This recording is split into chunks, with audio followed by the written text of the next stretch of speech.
Salut, c'est le profil qui, comme d'habitude, écrit tout croche au tableau. Aujourd'hui, à quoi est-ce qu'on va s'intéresser? On va s'intéresser au son et à l'oreille. Alors donc, après avoir deviné tout cela, on va commencer aujourd'hui par un petit vidéo qui a été tourné en Chine en 2015 dans la magnifique ville de Tianjin, qui est une banlieue industrielle de Pékin.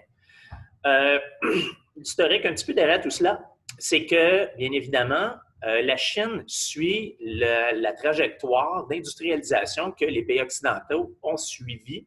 Voici maintenant plusieurs dizaines d'années, peut-être 60, 70 ans.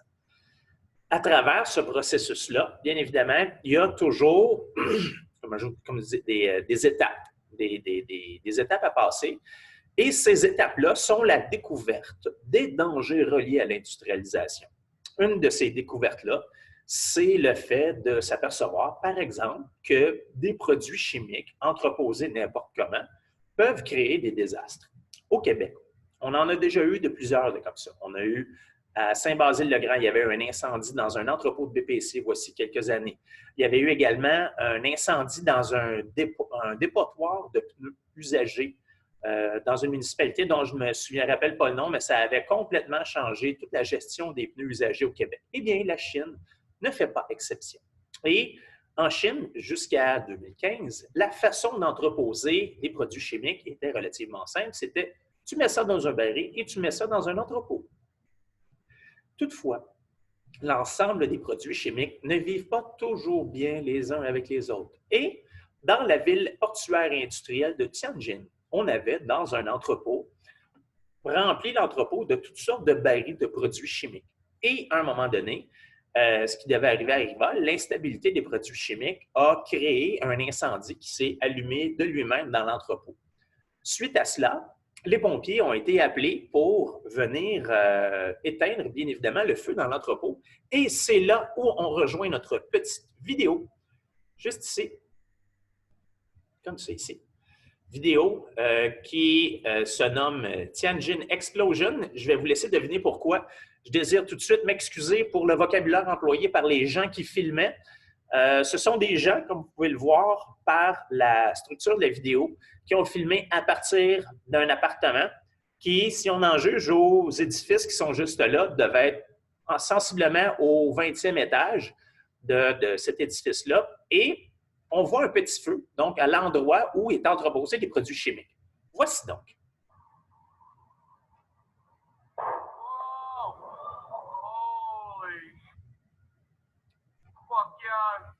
Veuillez nous excuser pour les jurons qui vont être proférés pendant tout le long du vidéo, mais je ne peux pas les enlever.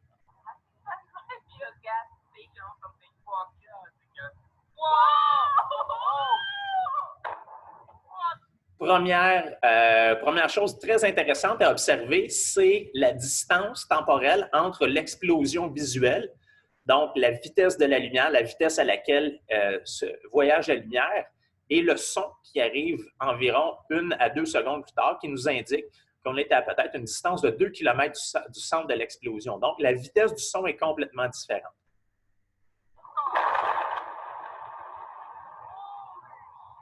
Vous pouvez constater la hauteur des flammes à côté d'un édifice de 20 étages. Mais tout ceci n'est qu'une pratique.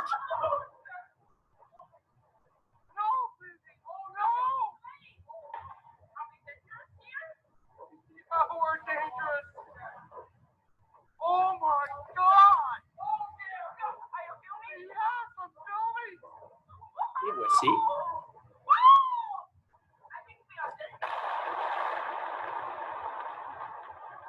Une seconde, 2 secondes, 3 secondes. Vidéo tout à fait fascinante où des gens sont complètement pris de panique suite à une explosion qui leur a fort possiblement complètement soufflé l'air dans les poumons. Bien évidemment, c'est à une certaine distance, c'est une des vidéos les plus spectaculaires d'une explosion. Mais pourquoi est-ce que je commence avec une explosion? Je veux vous faire comprendre, premièrement, c'est quoi le son? Quel est le son ultime? Quel est le son le plus fort qu'on peut entendre? c'est celui d'une explosion. C'est un son qui peut nous tuer. Les gens dans la vidéo ont expérimenté la façon dont le son peut tuer. Lors de la deuxième explosion, on voit le flash de lumière blanche et ensuite de ça, on entend un son absolument cataclysmique et la raison pour laquelle je compte les secondes, ça prend au moins 3 secondes à la personne qui faisait le film pour être capable de crier quelque chose. Qu'est-ce qui s'est passé? Elle a reçu l'onde de choc qui lui a complètement vidé les poumons. C'est l'équivalent d'avoir un coup de poing dans le ventre. Et lorsque le monsieur a été capable de respirer, ça a été pour dire « let's go ». Et les gens ont été se réfugier dans la cage d'escalier de leur immeuble, bien évidemment en étant pris d'une panique épouvantable.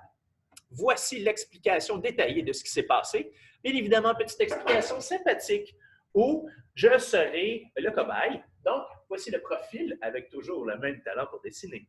Et voici un tendre cadeau qui m'a été donné par mes élèves. Un cadeau qui est en fait une surprise remplie d'explosifs. Situation. Je suis dans un environnement atmosphérique. Chacun des points ici représente une molécule de gaz. Bien évidemment, il y a beaucoup plus de molécules de gaz, mais c'est simplement une explication visuelle des phénomènes qui se produisent là-dedans. Par définition, un gaz a beaucoup d'espace entre chacune des particules. Voici dans le cadeau un explosif. Les explosifs sont toujours solides ou liquides. Qu'est-ce qu'une explosion? C'est la transformation instantanée de matière solide en matière gazeuse, tout simplement. On peut faire des explosions de toutes sortes de choses. Il peut y avoir des explosions de bois, comme je vous ai déjà raconté dans mes cours. Il y avait eu une explosion de poussière de bois à mon école secondaire Cavalier de la Salle, voici maintenant peut-être une dizaine d'années. Il y a souvent des explosions dans les élévateurs à grains dans l'Ouest. Parce que simplement, on a du combustible qui est sous forme de poussière, qui est dans l'atmosphère comme ça. Et lorsqu'on met une étincelle, une graine de combustible, une graine de poussière va brûler en dégageant beaucoup d'énergie. Cette énergie-là va enflammer les graines de poussière alentour qui elles-mêmes vont aller enflammer les graines de poussière alentour. Cette réaction-là se fait dans une fraction de seconde et on a une détonation. Voici donc, avec mon cadeau, comment ça se passe. J'arrive, j'ouvre mon cadeau, ça déclenche l'explosion. Qu'est-ce qui se produit? Les molécules qui sont ici ont des distances relatives à un solide. Et ces molécules-là, lorsqu'elles auront fait leur combustion, vont vouloir être dans une pression atmosphérique comme ceci, c'est-à-dire avec un espace entre les molécules qui est aussi grand. La quantité de molécules qu'il y a ici peut remplir un espace d'air grand comme ça. Ce qui va se passer, c'est que lorsque on déclenche l'explosion, les molécules vont vouloir s'étendre les unes les autres. Elles vont, en se faisant, pousser l'air qui est alentour pour venir prendre sa place pour pouvoir être à la même pression que toute l'atmosphère. Donc, les atomes de gaz qui sont là, qu'est-ce qui va arriver? Ils vont se retrouver poussés vers l'extérieur et compressés les uns sur les autres. Et ce qui va se produire, c'est que tous ces atomes-là, en étant propulsés vers l'extérieur, ça va donner quoi? Ça va donner une portion de l'espace où il va y avoir un mur d'air. C'est de l'air à très, très forte pression qui crée véritablement un mur. Et ce mur-là est propagé vers l'extérieur. À quelle vitesse? À la vitesse du son. Et ce mur d'air-là peut être tellement dense, être tellement dense, oui, que ça va avoir l'effet d'un solide. Et c'est ce qui se produit. Si j'ai un cadeau rempli d'explosifs ici et que l'explosion se fait, mes molécules d'explosifs vont vouloir venir prendre la place, mais vont créer un front, une espèce de front atmosphérique qui, lui, va pousser les molécules d'air qui étaient déjà là. Ce qui fait que moi, je vais recevoir de plein fouet un mur d'air et ce mur d'air-là va simplement me projeter contre plus loin, comme si j'avais été frappé par un autobus, que j'avais été frappé par un camion. C'est le principe de l'explosion. Donc, vous voyez ici, c'est de l'air qui est compressé.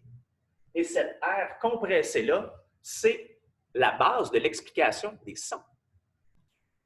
Après avoir compris quel est le principe de la compression de l'air et des vagues de compression, regardons une petite vidéo explicative qui va nous permettre de visualiser ce qu'est un son. C'est donc à partir d'une vidéo qui a été faite en lien avec un diapason. Un diapason étant un instrument permettant de calibrer les instruments de musique. Voyons donc. À l'aide d'un marteau, frappons l'une des branches d'un diapason. Celui-ci émet un son de fréquence fixe. Si nous posons le diapason sur sa caisse de résonance accordée, nous amplifions le son émis par la vibration des branches du diapason. Nous pouvons mettre en évidence la vibration des branches du diapason en approchant l'une d'elles d'un récipient en verre et en frôlant son bord.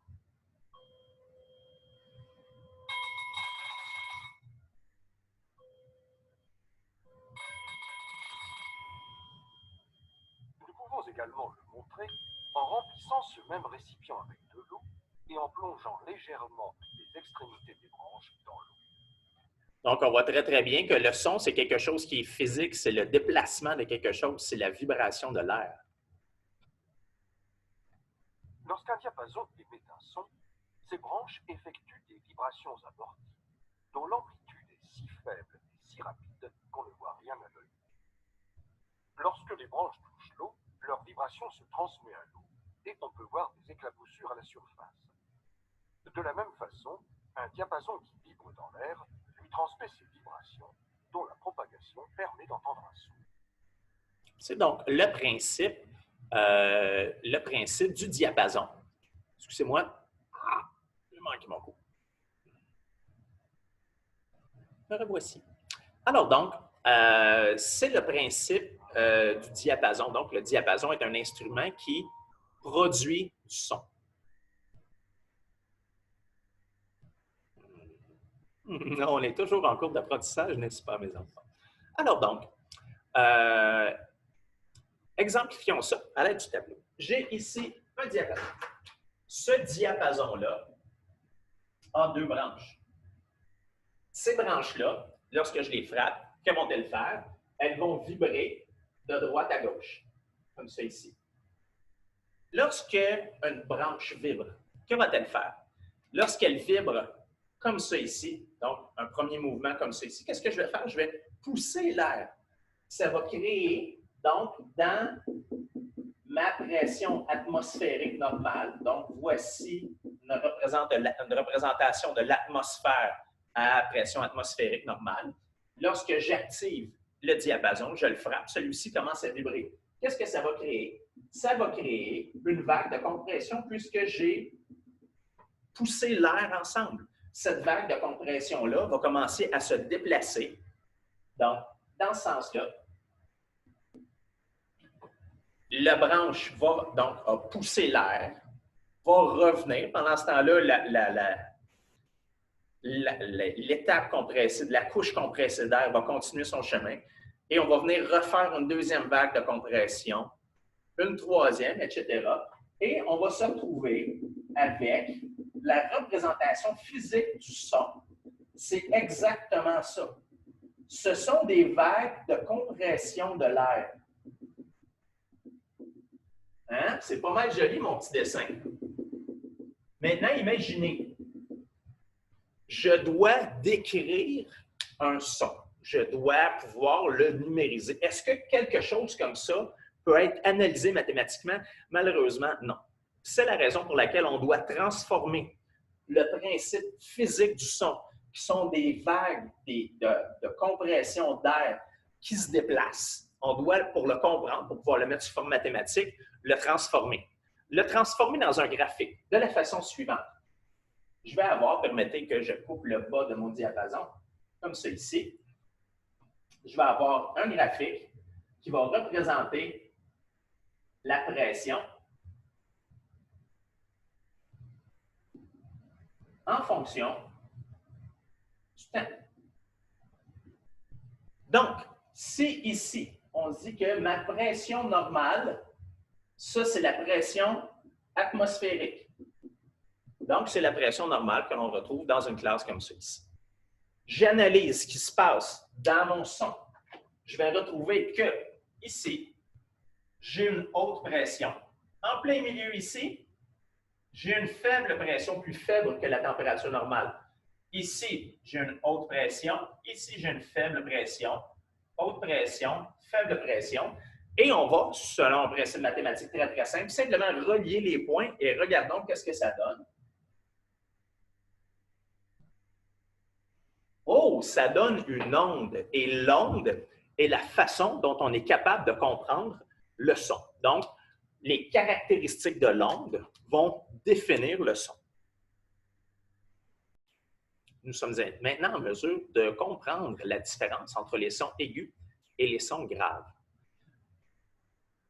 Souvent, le aigu et le grave vont être déterminés par la grandeur des structures. Pensez à la voix d'un jeune enfant, qui est toujours très aiguë, par rapport à la voix des plus grands que vous connaissez parmi vous. C'est les individus, les jeunes hommes qui mesurent 6 et 3, vont souvent avoir des voix très graves. Et plus tu es grand, plus que la voix est grave. Comment cela se fait-il? Voici 2 diapasons. Diapason aigu, diapason grave. Quel va être le phénomène là-dedans? Le diapason aigu, bien évidemment, je le frappe et ses bras vont vibrer de gauche à droite. J'ai un tout petit bras. À quelle vitesse va-t-il être capable de faire son mouvement et revenir? Pensons à ça. Et je fais exactement la même chose avec celui-ci, un grave. Lorsque je les frappe tous les deux, n'auront pas la même réaction. Lorsque j'ai un grand bras, je le frappe, celui-ci va prendre plus de temps à faire sa vibration, comme ça ici. Si j'ai un bras qui est très court, il va vibrer beaucoup plus rapidement. Donc, à l'intérieur d'une seconde, si j'ai un petit diapason, un diapason aigu, ce qui va arriver, c'est que je vais faire une multitude d'allers-retours. Tandis que si j'ai un diapason avec un grand bras, je vais en faire moins des allers-retours.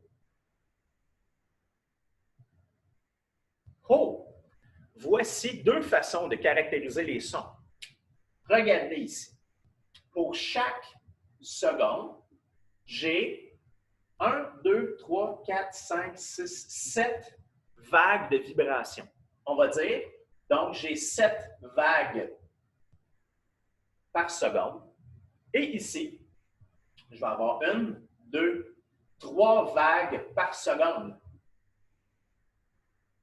Voici le paramètre mathématique qui me permet de comprendre la tonalité des sons.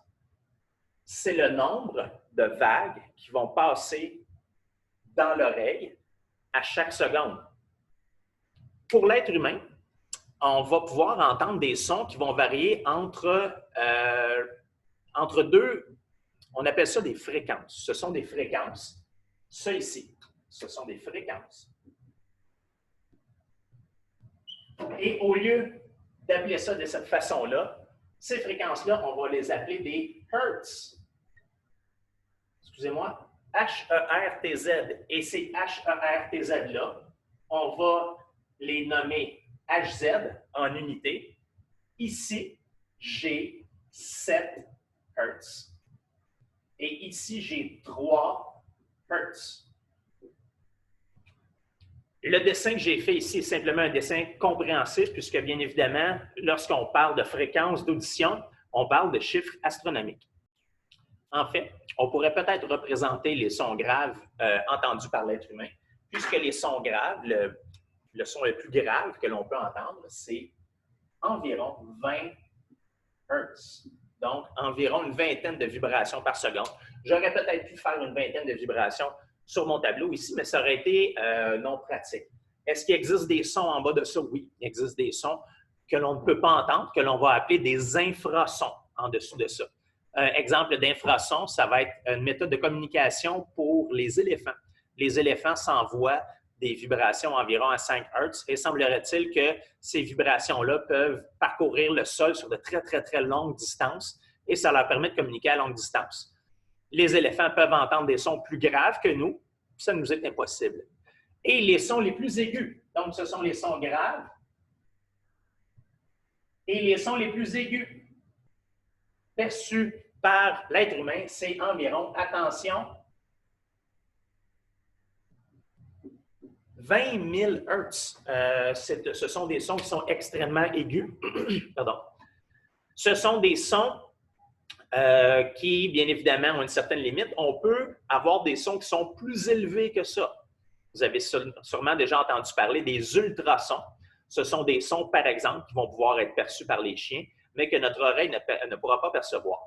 Si jamais certains adultes parmi vous regardent cette capsule vidéo, vous pourrez peut-être faire de petites expérimentations avec vos adolescents. Les adolescents ont encore, à leur âge, une très bonne audition. Ils vont pouvoir entendre des sons aigus dans les 20 000 Hz. Malheureusement, avec un petit peu de poil blanc, les sons aigus disparaissent. Et quelque chose que je m'amuse particulièrement à faire en classe, je ne le ferai pas pour la vidéo ici, c'est de me trouver un générateur de son et de faire des sons très, très forts, mais qui sont inaudibles à l'oreille d'un vieux. Donc, je vais prendre un générateur de son, mettre un son de 18 000 Hz dans ma classe, dans le tapis.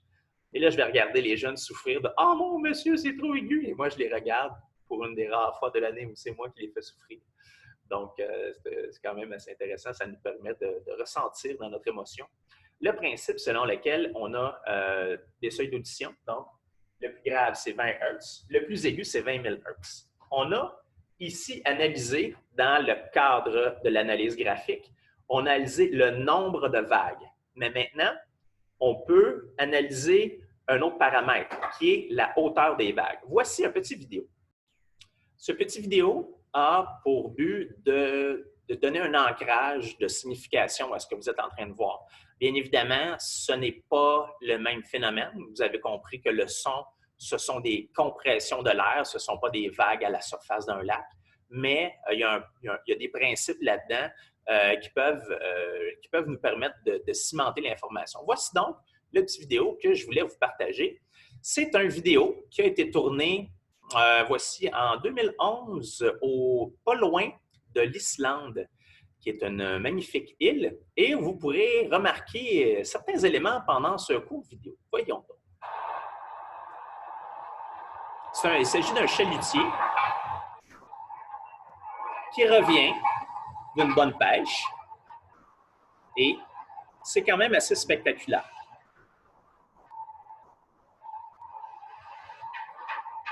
Et voici, attention, oups, arrêt sur image.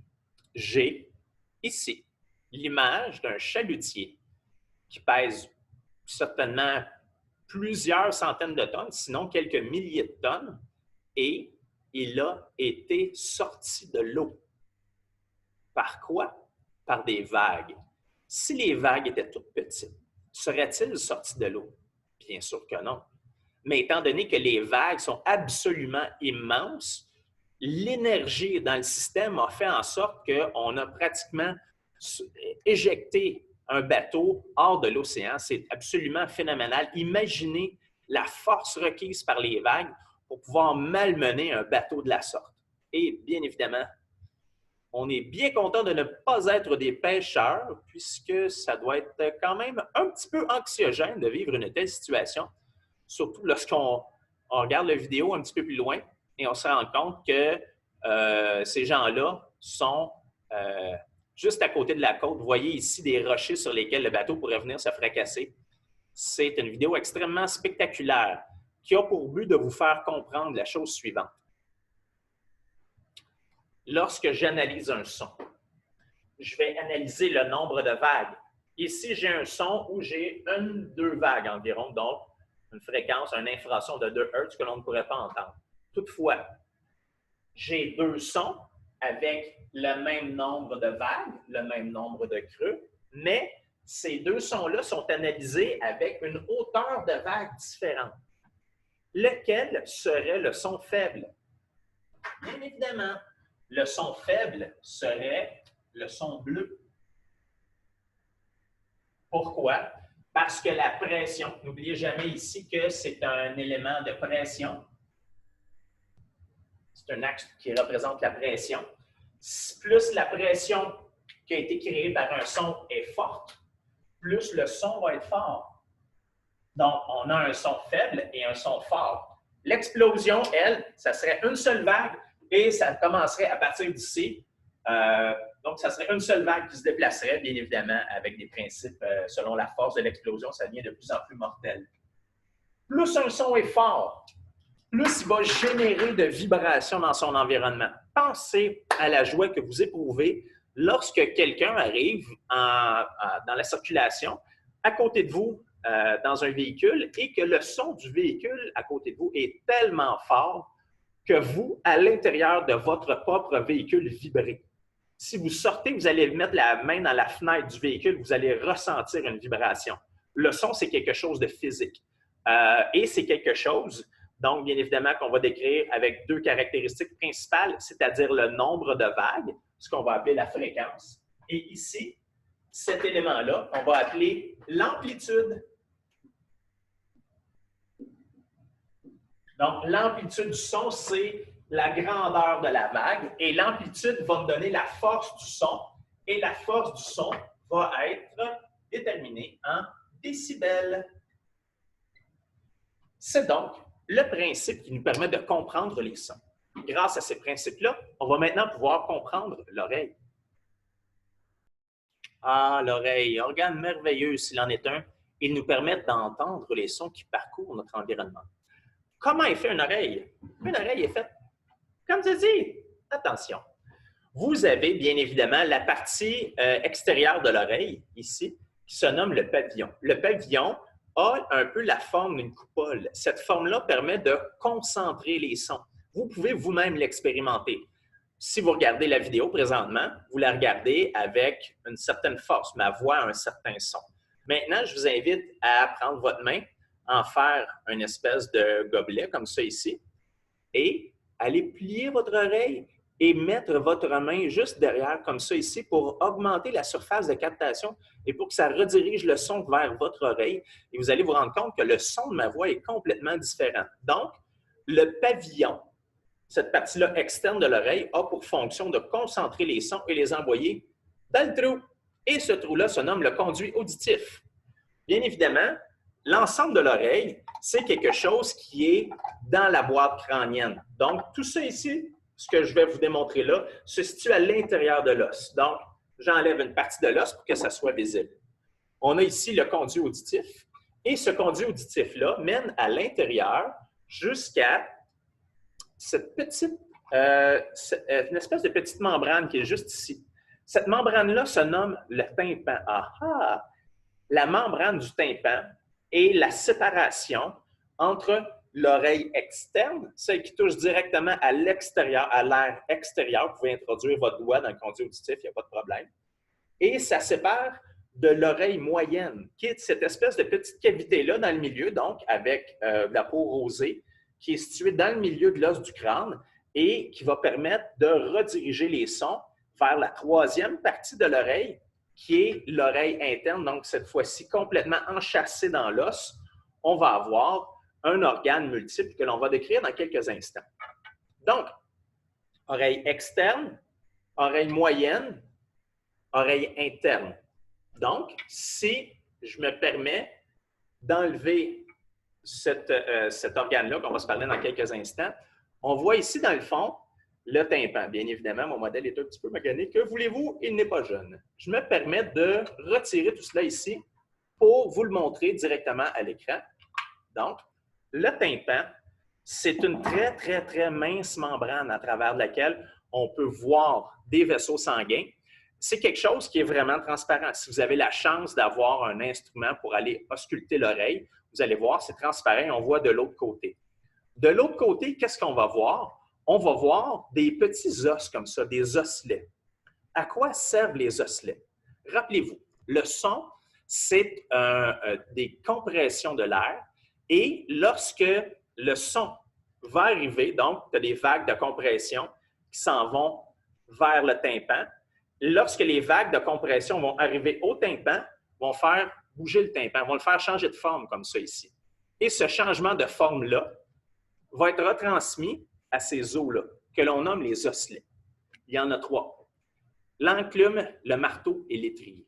Ces osselets-là vont être situés dans l'oreille moyenne et vont permettre de retransmettre la vibration au 3e organe que je vais vous parler dans quelques instants.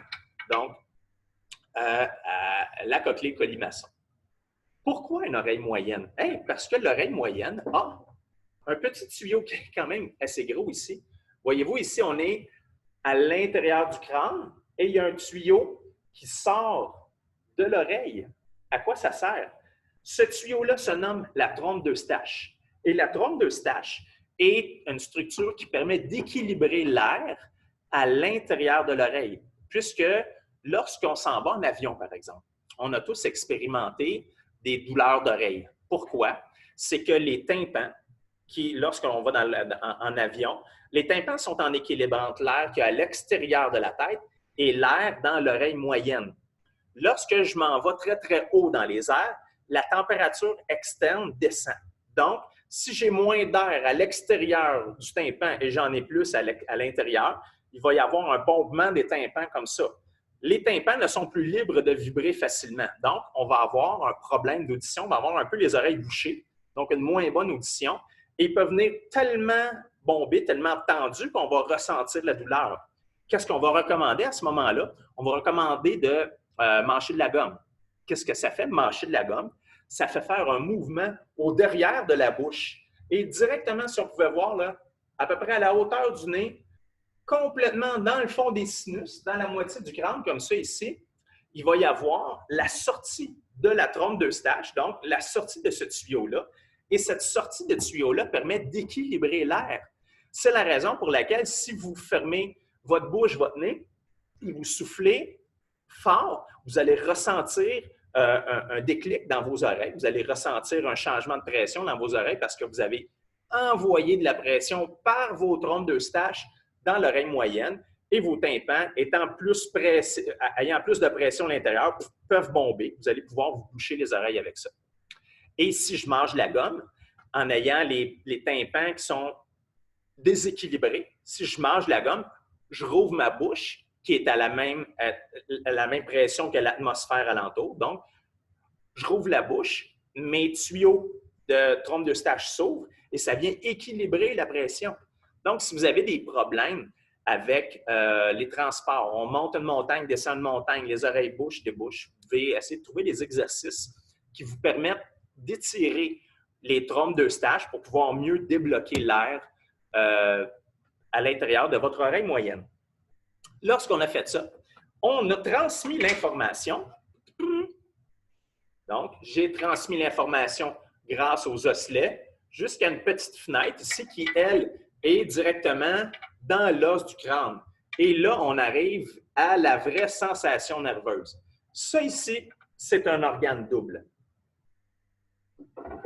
La partie qui semble la plus évidente, proéminente, c'est ça ici.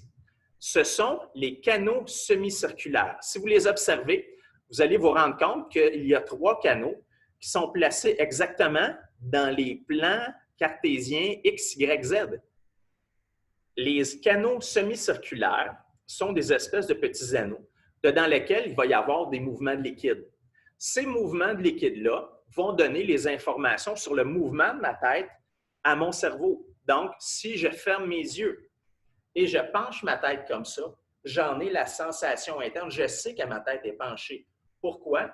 Parce que dans mes canaux semi-circulaires, il y en a 2 qui n'ont pas été touchés et le 3e, ici, a vu l'eau se déplacer à l'intérieur et l'information de l'eau qui se déplace à l'intérieur fait en sorte que mon cerveau comprend que j'ai changé de position. Donc, les canaux semi-circulaires ici sont reliés à l'équilibre. Si vous avez une infection qui se nomme une labyrinthite, souvent c'est plus les personnes âgées qui vont avoir ça, mais si vous êtes malchanceux, vous avez une labyrinthite, vous avez une infection des canaux semi-circulaires, eux autres commencent à envoyer des messages tout croche au cerveau. Le cerveau n'est pas capable d'interpréter ça correctement et vous allez avoir mal au cœur. Si vous allez à l'université et qu'on vous fait faire une initiation, pourriez avoir beaucoup de plaisir. On pourrait, par exemple, vous demander de prendre un bâton de baseball, vous l'accoter dans le front, accoter le bâton par terre et tourner alentour le plus vite possible. Qu'est-ce qu'on fait au canot semi-circulaire? On induit un courant. Et lorsqu'on a induit ce courant-là et qu'on se relève tout d'un coup comme ça, nos yeux voient l'environnement correct, mais l'intérieur de notre cerveau, informé par les canaux semi-circulaires, dit « Hey, ça tourne! » Ce qui fait que lorsqu'on fait ce mouvement-là, on se relève, on va voir l'image qui tourne, mais c'est simplement notre cerveau qui a de la misère à associer deux informations contradictoires. Fait que tu vas être debout, tu vas essayer de marcher, tu vas t'en aller croche parce que l'information des canaux semi-circulaires ne coordonne pas avec l'information réelle.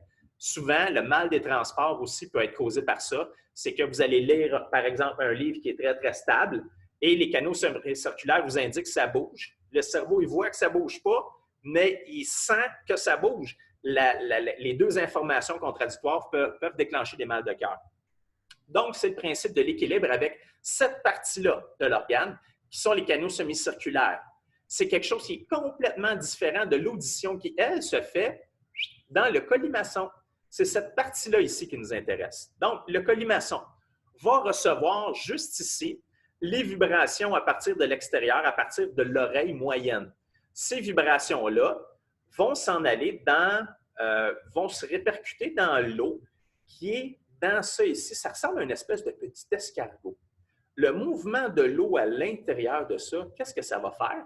Eh bien, vous avez partout à l'intérieur de cette espèce de petit conduit-là, il y a une série de cellules nerveuses qui ont des espèces de poils vers l'intérieur.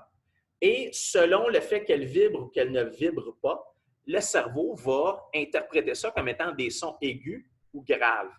Par exemple, peut-être, là, ça mérite vérification, les sons aigus vont être perçus plus dans le bout ici, tandis que les sons graves vont être perçus au départ. Si on est vieux, on a abîmé notre perception de l'aigu, bien, les poils ici, peut-être, qui sont plus bons ou perçoivent mal, tandis qu'ici, on va quand même mieux percevoir.